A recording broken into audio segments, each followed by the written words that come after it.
Tumawag itong si Olga kay Balatugan para alamin kung paano umano nangyaring nakalabas itong si Tanggol sa kulungan. Halong kaba at pagkakataranta naman ang nararamdaman ni Balatugan, hindi niya alam kung paano niya sagutin itong si Olga. Mabilis na nakaisip ng palusot itong si Balatugan para hindi sila mahalata ni Olga. Kanyang sinabi dito kay Olga, napaka-imposible naman umano mangyari na makalabas itong si Tanggol sa kulungan, gayong alam naman umano ni Olga kung gaano kabigat ang kaso nila Tanggol. Nagawa pang biruin ni Balatugan itong si Olga na baka guni-guni lamang umano ang nakita ni Olga na si Tanggol.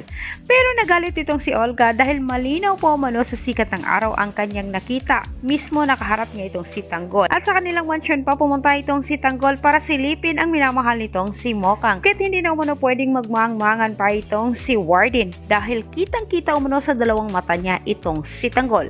Pinalaan ni Olga itong si Warden na makarating umano sa kataas-taasan ang mga kawalang-hiang pinagagawa nila Warden Chief Espinas sa loob ng kulungan.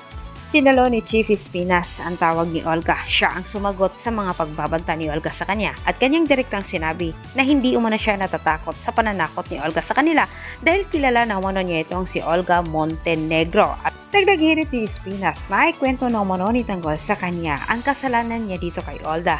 Kaya gusto siyang tapusin ni Olga dahil natsugi umano ni Tanggol ang anak ni Olga, itong si Greg, nang dahil din sa drogang nakuha nila Tanggol. Nagulat naman itong si Olga, hindi niya inasahan na makilala pala siya ni Tanggol. At dito po nagtatapos ang ating advance episode.